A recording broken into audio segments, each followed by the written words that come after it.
Maharashtrian of the awards नुकतंच gateway of इंडियाला झालं आणि एक मोठ्या प्रमाणात मोठं राष्ट्रीय स्तरावरचे ते अवॉर्ड्स दिले जातात वेगळ्या क्षेत्रातल्या लोकांना. अशा राजेंद्र बाबूंना म्हणजे बोलणाऱ्या माणसांना अजून काहीतरी बोलणं करण्यासाठी समूह संपादक विजय बाविस्करांना विनंती की आपण या ठिकाणी त्यांना बोलतं करावं. सर्वांचं पुन्हा एकदा मनपूर्वक स्वागत. एक वेगळी कल्पना या मुलाखतीच्या मागे आहे. नॉर्मली कुठल्याही समारंभामध्ये प्रस्तावना हा प्रकार असतो आणि ही प्रस्तावना अतिशय टिपिकल असते, एक भाषण असतं, मनोगत असतं. त्यापेक्षा मुलाखतीच्या माध्यमातून हा संवाद उलगडावा आणि राजनबाबूंना काय वाटतं आमचे एडिटर इन चीफ म्हणून ते समजून घ्यावं म्हणून हा प्रपंच आहे. राजेंद्र जवाहरलाल दर्डा, मगाशी सूत्रसंचालकांनी उल्लेख केला की खरं म्हणजे राजेंद्र दर्डा एवढं पुरेसं नाही, एवढी ओळख पुरेसी नाही आहे. ज्यांना आम्ही आदराने राजनबाबू म्हणतो, लोकमतचे एडिटर इन चीफ, महाराष्ट्र राज्याचे माजी मंत्री, वेगवेगळ्या विभागांची मंत्रीपदं अत्यंत सक्षमपणे कार्यक्षमपणे ज्यांनी भूषवली आहेत, आपला ठसा उमटवलाय त्या त्या विभागांवर खात्यांवर असे कार्यक्षम मंत्री, एक उद्योजक, एक शेतकरी. मी शेती तज्ञ असा शब्द उच्चारणार नाही, ते स्वतः शेती करतात, फार कमी लोकांना हे माहीत असेल. लेखक आहेत, पत्रकार आहेत, संपादक आहेत, असं बहुआयामी व्यक्तिमत्व म्हणजे आमचे राजनबाबू आहेत, लोकमतचे एडिटर इन चीफ. आपण राजनबाबूंशी बोलूया. राजनबाबू, आजचा हा जो समारंभ आहे लोकमतच्या साहित्य पुरस्काराचा, याबद्दल आपण काय सांगाल, या मागची भूमिका काय सांगाल? सुरुवातीलाच विजयजी खूप खूप धन्यवाद. खरं म्हणजे आज या सभागृहात अत्यंत मोठी आणि मान्यवर मंडळी या ठिकाणी आहे जी. आणि दरवर्षी खरं म्हणजे मी प्रस्तावना करतो, सुरुवातीला बोलतो, पण आज आपण मला या ठिकाणी बोलवलं, मी आपल्या मनापासून आभारी आहे. जी, थँक्यू सर. खरं म्हणजे लोकमतचे संस्थापक संपादक स्वर्गवासी जवाहरलालजी दर्डा हे स्वातंत्र्यापूर्वी 2.25 वर्ष इंग्रजांशी लढत असताना जबलपूरच्या जेलमध्ये होते. 2.25 वर्ष, जेव्हा ते फक्त 21 वर्षाचे होते. आणि जेव्हा ते परत आले, देशाला स्वातंत्र्य मिळालं, त्यावेळेला त्यांनी आम्हाला सांगितलं, त्यांनी नंतर आम्हाला सांगितलं की देशाला स्वातंत्र्य मिळवायचं होतं म्हणून आम्ही लढत होतो, पण सुराज्य मिळाल्यानंतर काय करायचं. आणि म्हणून त्यांनी 1952 साली लोकमत साप्ताहिक सुरू केलं. पुढे 1971 मध्ये नागपूरला लोकमत सुरू झालं आणि त्याच्यानंतर आज महाराष्ट्र आणि गोवा, दिल्ली मिळून 12 ठिकाणी मराठी लोकमत, 3 ठिकाणी इंग्रजी लोकमत टाइम्स आणि 3 ठिकाणी हिंदी लोकमत समाचार प्रकाशित होतं. आणि बाबूजींच्या, जवाहरलालजी दर्डा यांना मी सगळे बाबूजी म्हणत होतो, त्यांच्याच सानिध्यात माझे मोठे बंधू माजी खासदार विजयबाबू दर्डा, मी आणि सुरुवातीची लोकमतची संपूर्ण टीम त्यांच्या मुशीत तयार झालेली आहे.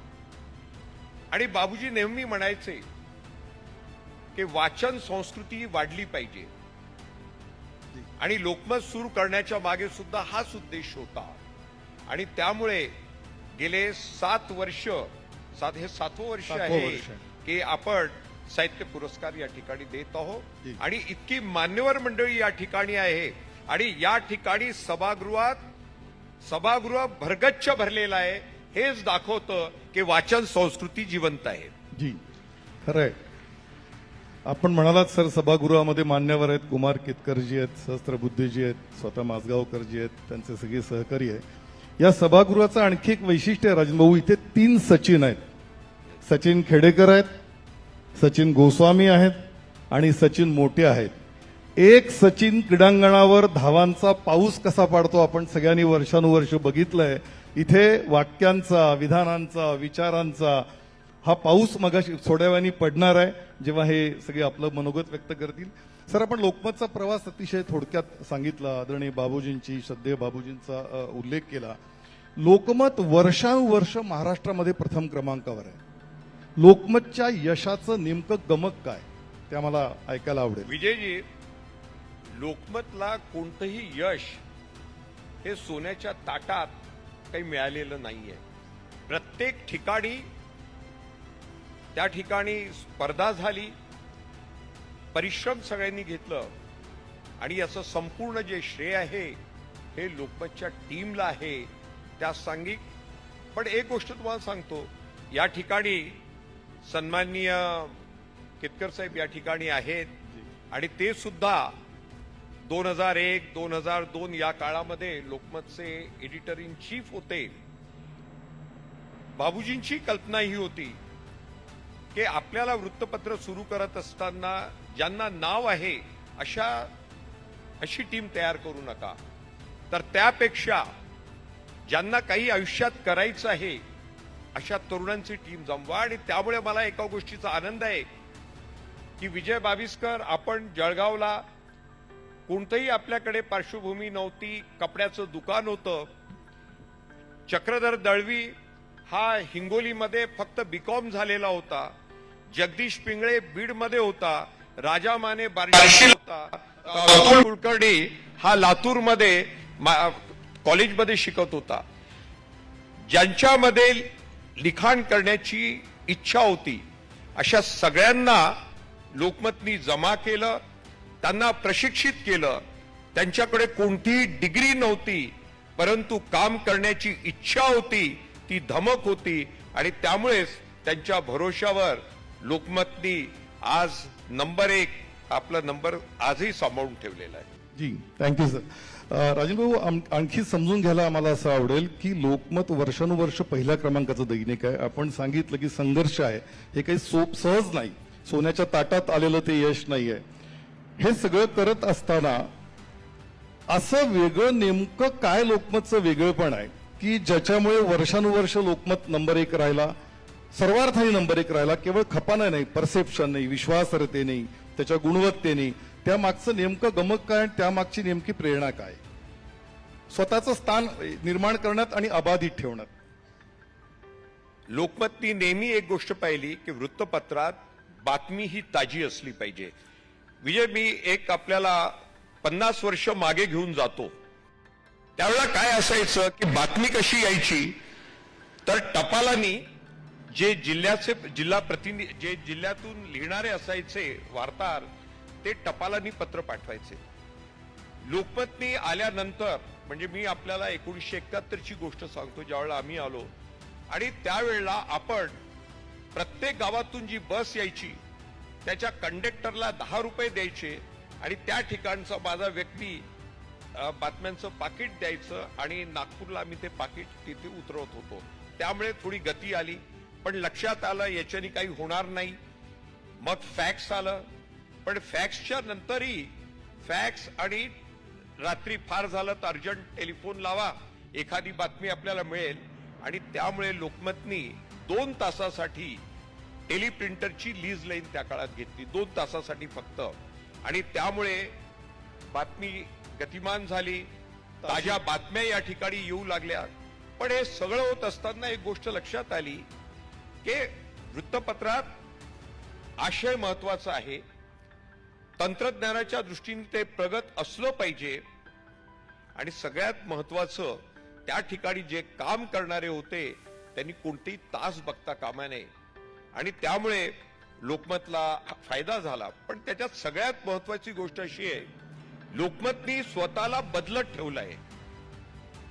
सुरुवातीच्या काळात पावा गाडगीळ साहेब संपादक होते 1971 आणि त्या काळामध्ये. नंतर बाबा दळवी आले आणि त्यावेळेला अग्रलेख बाबा दळवी, पावा गाडगीळ साहेब 3 कॉलमचा अग्रलेख लिहायचे आणि त्याच्याच बाजूला आर्थिक विषयावर त्यांचं 3 कॉलमचं लेख असायचं. हळूहळू आपल्याही लक्षात आलं की वाचकांची जशी आवड आहे तेव्हा वाचकांच्या आवडीनुसार संपादकाला काय वाटतं यापेक्षाही विचार आपले असतात, पण त्यांना काय पाहिजे हे लक्षात घेऊन वृत्तपत्रामध्ये बदल होत गेला. मी एक उदाहरण आपल्याला परत देऊ इच्छितो की जसं 10वी 10-2-3 हा जेव्हा शिक्षणाचं हे आलं त्यावेळेला लोकमतनी मार्गदर्शिका सुरुवात केली त्याच्यासाठी. आज आर्टिफिशियल इंटेलिजन्सवर दररोज लोकमतमध्ये तुम्हाला क्वार्टर पेज आपल्याला माहिती मिळते. तेव्हा वाचकांना काय पाहिजे, त्यांची आवश्यकता काय आहे. आणि एक गोष्ट अजून मी सांगतो की आपण म्हणतो की 50% महिला आहेत, त्यांच्यासाठी वृत्तपत्रात किती आहे. आणि त्यामुळे 1990च्या दशकामध्ये आपण सखी नावाचं कॉलम दररोज क्वार्टर पेज आपण त्या काळात सुरू केलं. युवकांसाठी क्रीडा आपण देऊ शकलो. म्हणजे वाचकांना जे जे पाहिजे आहे ते देण्याचा आपण प्रामाणिकपणे प्रयत्न त्या काळात केला आणि हेच लोकमतच्या यशाचं गमक आहे. Thank you sir. हे बातम्या ताज्या आणि विश्वासार्ह हा त्यामागचा महत्वाचा मुद्दा आहे. क्रेडिबिलिटी ही अत्यंत महत्वाची आहे. जी राजभाऊ, आपण आणि विजयबाबू साहित्यासह वेगवेगळ्या कला प्रकारांना नेहमी प्रोत्साहन देत असतात, त्याच्यासाठी उपक्रम वेगवेगळे राबवता, ज्याचा हा साहित्य पुरस्कार हा एक त्याचा भाग आहे. ही सांस्कृतिक बांधिलकी निर्माण होण्याची प्रेरणा ही कुठून आली? प्रेरणा ही संपूर्णपणे बाबूजी जवाहरलालजी दर्डा यांच्यामुळेच आम्हाला मिळाली. जी. कारण बाबूजी म्हणायचे की वृत्तपत्राच्या माध्यमातून फक्त हे वाईट आहे ते वाईट आहे इतकंच लिहू नका. कारण जर फक्त आपण हे वाईट ते वाईट इतकंच जर लिहायला लागलो तर माणसामध्ये काम करण्याची जी क्षमता आहे त्याचं पुरुषार्थ संपेल. आणि त्यामुळे समाजामध्ये चांगलं साहित्य निर्माण करणारे लेखक आहे, कवी आहे, चांगले क्रीडापटू आहेत, नाटककार आहे, वेगवेगळ्या क्षेत्रामध्ये चांगले शेतकरी आहेत, त्या ठिकाणी चांगले उद्योग व्यवसायात काम करणारे आहेत. अशा सगळ्यांना समाजामध्ये त्यांना ओळखून त्यांची संपूर्ण माहिती घेऊन लोकमतच्या माध्यमातून आपण त्यांना एक प्लॅटफॉर्म देतो, त्यांचा सत्कार करतो. आणि एक उदाहरण आपल्याला देतो की नोवालजी ज्यांनी आता डिफेन्समध्ये आता इतकं मोठं काम नागपूरमध्ये आता होतंय, पण 13 वर्षापूर्वी आपण त्यांना उत्कृष्ट व्यवसायी म्हणून, उद्योजक म्हणून त्यांना त्यावेळेला आपण त्यांना सन्मानित केलं होतं. याचा आम्हाला निश्चित आनंद आहे. तेव्हा बाबूजींनीच ही प्रेरणा आम्हा सगळ्यांना दिली. बाबूजींना स्वतःला साहित्याविषयी अतिशय आस्था होती, आत्मीयता होती. मला वाटतं सुरेश भट प्रख्यात कवी ज्यांचा उल्लेख केला पाहिजे ते लोकमतचे त्या काळातले जिल्हा प्रतिनिधी होते. बरोबर आहे. जी. राजभाऊ, या आपल्याला सगळ्यामध्ये एक गोष्ट मी सांगतो, आपण बाबूजींबद्दल सांगितलं. 1948 मध्ये बाबूजींनी शोभना नावाचं डायजेस्ट, मराठीतलं शोभना नावाचं डायजेस्ट 1948 साली सुरू केलं.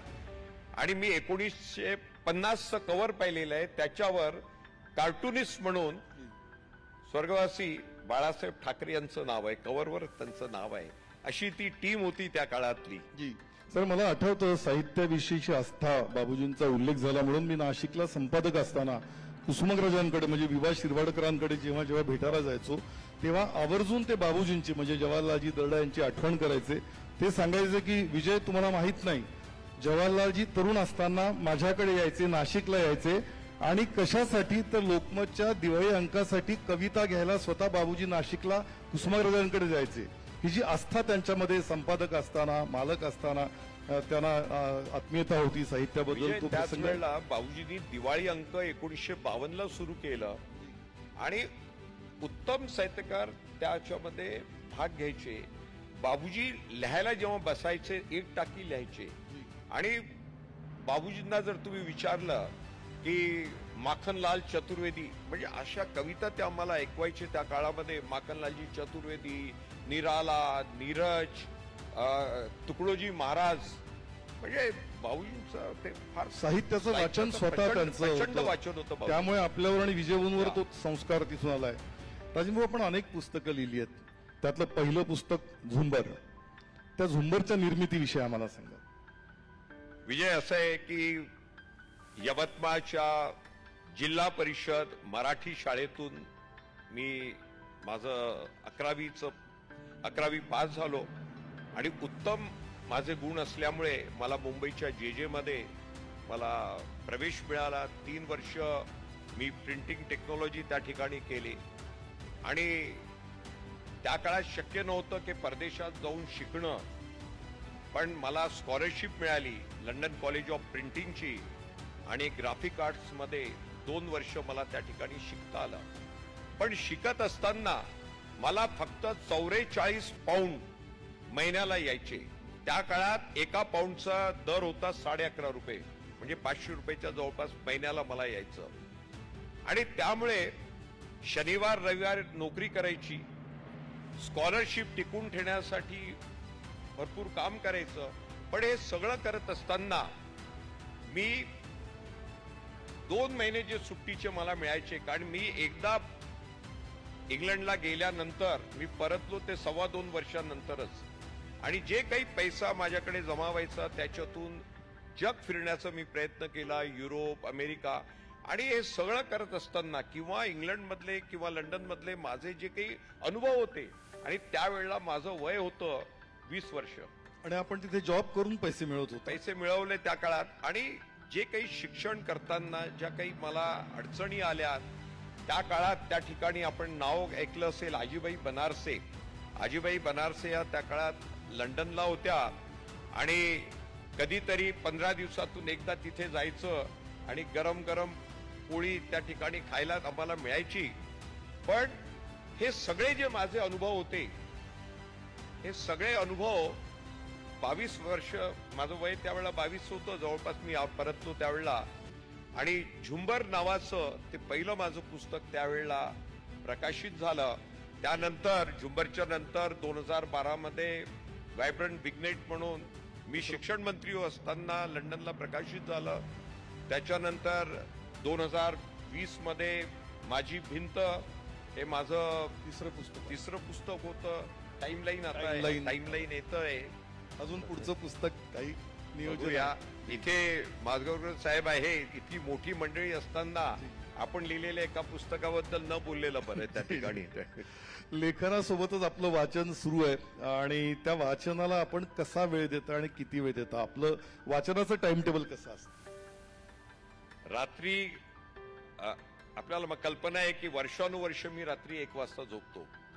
पान 1 झाल्यानंतर पान 1 जिथे कुठे असेल माझ्याकडे पान 1 येतं, मी बघतो आणि त्याच्यानंतर 1 वाजता झोपतो. पण 11च्या नंतर जवळपास थोडं बहुत संगीत, आणि त्याच्यानंतर तासभर तरी शेवटी वाचन हे चालू असतं. आणि याचं कारण सुरुवातीच्या काळात जे वाचन होतं तो वेगळा होता. म्हणजे ज्यावेळेला तरुणपणी नासी फडके, वि स खांडेकर हे सगळं ते होतं. त्याच्यानंतर इंग्रजी पुस्तकांवर जोर झाला. पण आता बहुतेक आत्मचरित्र किंवा असेच जे आहेत त्याच्यावर जास्त वाचन चालू आहे सध्या. आपण सर मगाशी बोलता बोलता वाचन संस्कृतीचा उल्लेख केला. वाचन संस्कृती वाढवण्यासाठी लोकमतचं नेमकं काय योगदान आणि काय भूमिका? बघा, ज्या वेळेला लोकमत वृत्तपत्र सुरू झालं त्यावेळेला वृत्तपत्र वाचणं हे काही लोक फक्त वाचत होते. खरं सांगायचं म्हणजे शहरातली काही मंडळी. लोकमतनी ग्रामीण भागापर्यंत वृत्तपत्र पोहोचवलं. शेवटच्या माणसापर्यंत ग्रामीण भागापर्यंत कसं पोहोचवलं? तर त्या गावामध्ये जाऊन, कारण तिथे काही तुम्हाला असा रिपोर्टर मिळणार नव्हता, पण त्या ठिकाणी बाबा तू काय शिक्षक आहे, तू काय छोटा व्यापारी आहे, तू शिकलेला आहे, ग्रॅज्युएट आहे, तू आमच्यासाठी फक्त बातमी पाठव, तुला जसं वाटेल तसं लिहून पाठव, त्याच्यावर संस्कार आम्ही इथे करू, एडिटिंग आम्ही इथे करू. आणि या पद्धतीने टपरीवरच्या माणसापासून तर कॉर्पोरेटमध्ये काम करणाऱ्या मालकापर्यंत लोकमतनी वाचन संस्कृती ही वाढवली आहे. खरं म्हणजे आपण ही एक संस्कृती आहे. जर आपल्याला संस्कृती टिकवायची असेल तर वाचन वाढवलं पाहिजे. आणि त्यासाठी लोकमतनी ग्रामीण भागापर्यंत वाचनाची सवय लावली असं म्हटलं तर ते चुकीचं ठरणार. वाचक घडवण्यासाठी लोकमतनी जाणीवपूर्वक प्रयत्न केले. वेगवेगळ्या माध्यमातून वेगवेगळ्या लेखकांना लिहितं केलं, त्यांना प्रोत्साहन दिलं, व्यासपीठ दिलं. इलेक्ट्रॉनिक आणि सोशल मीडियाच्या या कोलाहलामध्ये आपण प्रिंट मीडियाला अनेक वर्ष आपण रिप्रेझेंट केलंय. आपलं संबंध आयुष्य रादर प्रिंट मीडियामध्ये, मुद्रित माध्यमामध्ये गेलाय. या सगळ्या कोलाहलामध्ये पुस्तकांचं महत्व आणि प्रिंट मीडियाचं महत्व कसं आहे आणि याचं भविष्य कसं आहे? विजय, असं आहे की समाज माध्यम खूप चांगलं आहे. समाज माध्यमामधून आपण आपले मित्र जोडतो, पण आज फक्त द्वेष आणि भांडणं याच्याकडे सगळं चाललेलं आहे. एक उदाहरण आपल्याला देतो की सध्या युद्ध सुरू आहे इराण, इस्रायल, अमेरिकेचं. त्यावेळेला दररोज 40-50 व्हिडिओ आपण बघतो, पण त्या 50 व्हिडिओ पैकी 80% हे खोटे असतात. आणि अशा या कोलाहलामध्ये, इलेक्ट्रॉनिक मीडियाच्या या याच्यामध्ये, आणि आपण प्रत्येक बातमीला अशा पद्धतीने रंगवतो की आपल्या म्हणजे आपण जिथे बसलोय त्याच ठिकाणी युद्ध सुरू आहे. म्हणजे त्या गतीने सगळं चालू असतं आणि जेव्हा तो बोलतो तर असं वाटतं की खरंच इथेच भांडण सुरू आहे की काय, कल्पना नाही मला. आणि त्याच वेळेला जर तुम्ही काही परदेशी जर पाहिलं तर तुम्हाला फरक लक्षात येईल. पण हे जरी असेल तर माझं एवढंच म्हणणं आहे की हे सगळं याचा विचार न करता आपण प्रिंट मीडिया ही जिवंत आहे. मराठी भाषेला कधी मरण नाही. आणि आपण या ठिकाणी इतके चांगले लेखक या ठिकाणी बसलेले आहेत, त्यांची पुस्तकं प्रकाशित झालेली आहे. आपण ती वाचा. मी सांगतो, मराठी भाषा ही अबाधित आहे आणि ती वाढत राहील, एवढंच मी या ठिकाणी सांगू इच्छितो. धन्यवाद सर. मराठी भाषेला मरण नाही, प्रिंट मीडियाला मरण नाही, ते तहत सुरू राहणार आहे. आणि या मान्यवर लेखकांची पुस्तकं आपण वाचत राहा असं राजभाऊ म्हणाले. आपण इथे थांबणार आहोत. मी एक पथ्य पाळलंय की मुलाखत घेणाऱ्यांनी कमी बोलावं आणि मुलाखत ज्यांची आहे त्यांना जास्ती बोलू द्यावं. त्यामुळे छोटे छोटे प्रश्न होते. खरं म्हणजे सर खूप प्रश्न विचारता येतील, आपल्याला खूप बोलतं करता येईल, पण वेळेचं बंधन आहे. कारण हेडलाईनपेक्षा डेडलाईन महत्वाची असं आपण सांगता. त्यामुळे आपण इथे थांबूया. थँक्यू. धन्यवाद.